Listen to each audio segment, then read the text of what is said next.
بسم اللہ الرحمن الرحیم۔ بسم اللہ الرحمن الرحیم۔ السلام علیکم ورحمۃ اللہ وبرکاتہ۔ عزیز طلبہ، امید ہے آپ خیر و عافیت سے ہوں گے۔ اللہ تبارک و تعالیٰ آپ کو ایمان اور عافیت والی زندگی نصیب فرمائے۔ تو عزیز طلبہ، آج ہم سبق نمبر 65 کو پڑھنے جا رہے ہیں، جس کا عنوان ہے طہر متخلل کے احکام۔ طہر متخلل کے احکام۔ تو عزیز طلبہ، اس سے پہلے کہ ہم سبق کی تفصیل کی طرف آئیں، ہم آتے ہیں مصنف رحمۃ اللہ علیہ کی عبارت کی طرف۔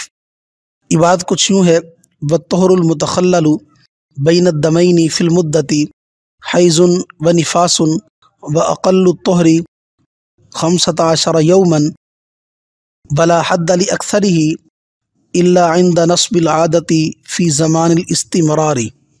ترجمہ: اور پاکی جو دو خونوں کے درمیان آئے مدت حیض اور نفاس میں۔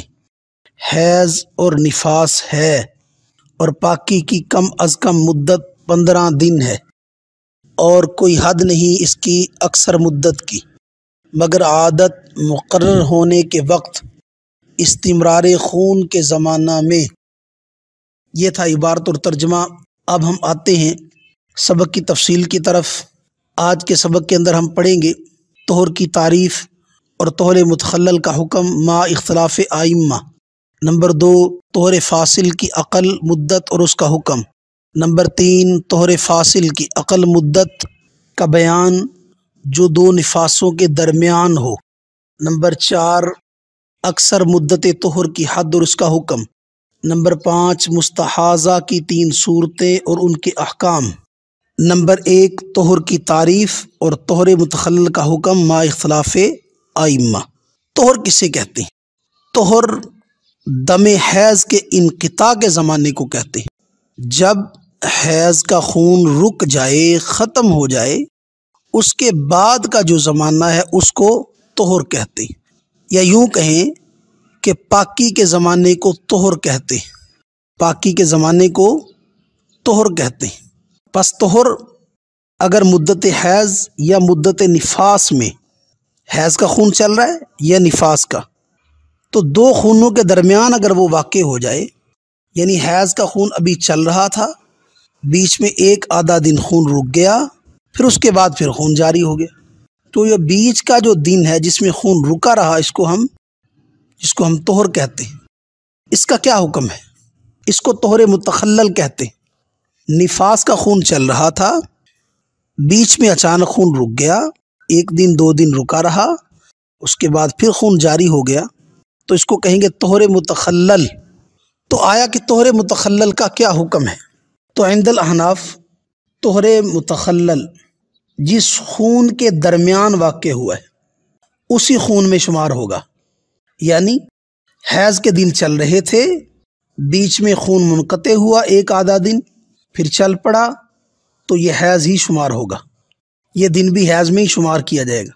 نفاس کا خون چل رہا تھا، بیچ میں اچانک منقطع ہو گیا، پھر چلنے لگا، تو یہ دن 1 دن 2 دن جتنا بھی تھا یہ بھی شمار ہوگا نفاس۔ اس کو نفاس کے خون کے اندر شامل کیا جائے گا۔ البتہ خون کا مدت حیض کو گھیر لینا بالاجماع شرط نہیں ہے۔ یعنی ایسا نہیں ہے کہ خون پورے 10 دن ہی آئے تو تب اس کو حیض شمار کریں، بلکہ اول آخر معتبر ہوگا، جب سے خون شروع ہوا اور جب ختم ہوا اس کا اعتبار ہوگا۔ خون کی مدت کا پورے حیض کو گھیر لینا بالاجماع شرط نہیں ہے۔ ایسا نہیں ہے کہ اکثر مدت حیض کی 10 دن ہے تو پورے 10 دن خون کا آنا شرط ہے، نہیں، بلکہ ابتدا اور انتہا کو دیکھا جائے گا، جیسا کہ زکوٰۃ کے نصاب میں ابتدا اور انتہا کو دیکھا جاتا ہے۔ البتہ امام محمد رحمۃ اللہ علیہ کا مذہب یہ ہے کہ طہر متخلل اگر 3 دن سے کم ہو، طہر متخلل 3 دن سے کم ہو تو کسی حال میں بھی فاصل شمار نہ ہوگا، تو کسی حال میں بھی یہ فاصل شمار نہ ہوگا۔ اور اگر 3 دن ہو، 3 دن سے کم نہیں بلکہ 3 دن ہے، تو اگر دونوں طرف کے خون کے برابر یا کم ہو تو بھی فاصل شمار نہیں ہوگا۔ یعنی 3 دن خون آیا تو 3 دن رکا رہا، تو یہ برابر ہو گیا، یا 3 دن خون آیا اور 2 دن رکا رہا تو یہ کم ہو گیا۔ تو امام محمد رحمۃ اللہ علیہ فرماتے ہیں اگر 3 دن ہو تو پھر دیکھا جائے گا کہ دونوں طرف کے خون کے برابر ہے یا کم۔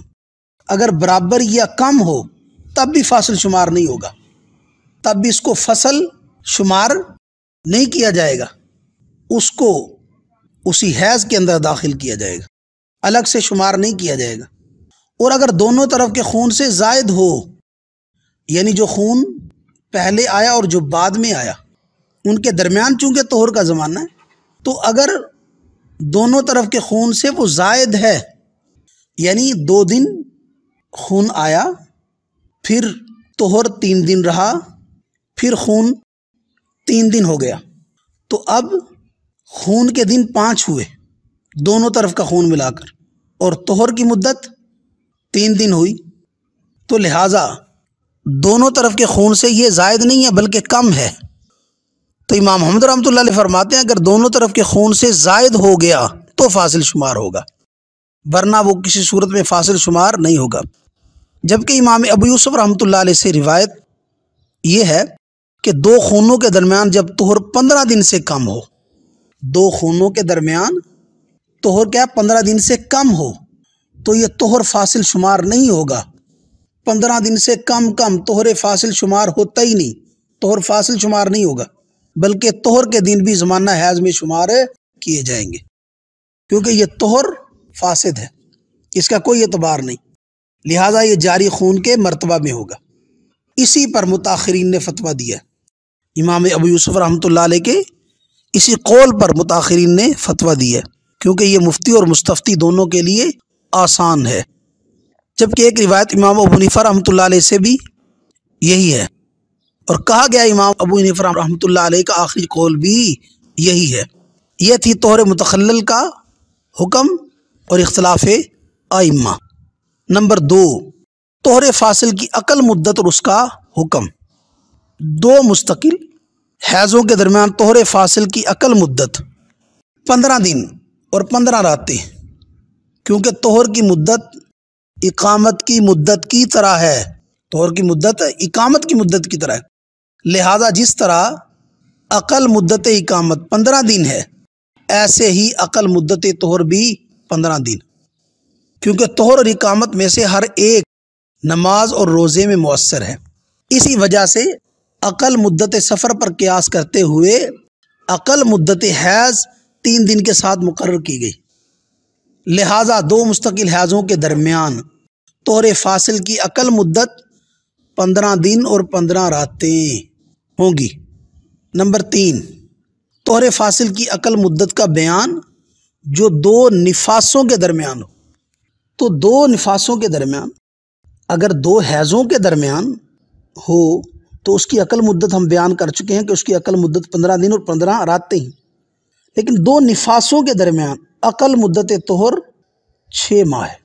کتنا ہے جی؟ 6 ماہ۔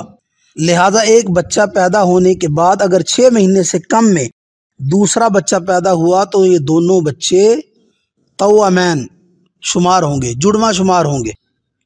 تو 2 نفاسوں کے درمیان اقل مدت طہر وہ 6 ماہ ہے۔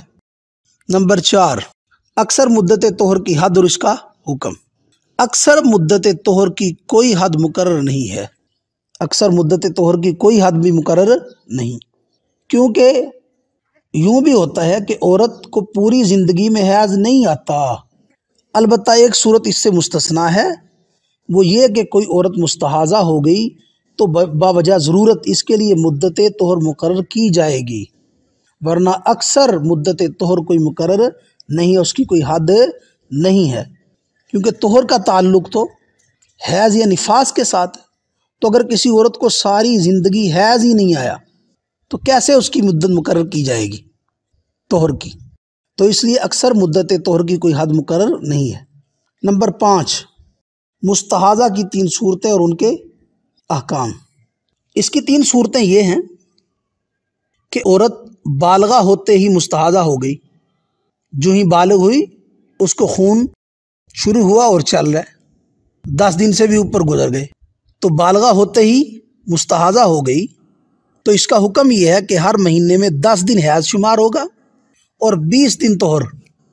دوسری صورت، اگر بلوغ کے بعد وہ کچھ عرصہ تک تندرست رہی، اب اس کو استحاضہ کی بیماری لگ گئی، تو اگر اس کے حیض کی کوئی عادت مقرر ہو، مثلا سابقہ عادت اس کی یہ ہو کہ ہر مہینے میں اسے 8 دن خون آتا تھا، تو اب مہینے میں اس کی عادت کے 8 دن حیض شمار ہوں گے، باقی 22 دن طہر شمار کیا جائے گا۔ تیسری صورت، اگر اس کی سابقہ عادت تو ہے مگر وہ اب اس کی ابتدا اور انتہا بھول گئی ہے، اس کو یاد نہیں کہ مجھے حیض کتنے دن آتا تھا، تو وہ تحری کرے گی، سوچے گی، کوشش کرے گی، تحقیق و جستجو کرے گی۔ جن دنوں کے بارے میں اس کا غالب گمان ہو کہ یہ حیض کے دن ہیں تو وہ حیض کے دن شمار ہوں گے، اور جن دنوں کے بارے میں غالب گمان یہ ہو کہ وہ طہر کے دن ہیں تو وہ طہر کے دن شمار ہوں گے، کیونکہ غالب گمان بھی ادلہ شریعہ میں سے ہے، غالب گمان بھی ادلہ شریعہ میں سے۔ تو عزیز طلبہ، یہ تھا ہمارا آج کا سبق، جس کے اندر ہم نے پڑھا طہر کی تعریف اور طہر متخلل کا حکم مع اختلاف ائمہ، طہر فاصل کی عقل مدت اور اس کا حکم، طہر فاصل کی عقل مدت کا بیان جو 2 نفاسوں کے درمیان ہو، نمبر 4 اکثر مدت طہر کی حد اور اس کا حکم، نمبر 5 مستحاضہ کی 3 صورتیں اور ان کے احکام۔ تو عزیز طلبہ، یہ تھا ہمارا آج کا سبق۔ اللہ تبارک و تعالی دین کی صحیح سمجھ نصیب فرمائیں، تفقہ فی الدین نصیب فرمائیں، دین سمجھ کر اس پر عمل کرنے کی اور اس کی اشاعت کرنے کی توفیق نصیب فرمائیں۔ وآخر دعوانا الحمدللہ رب العالمین۔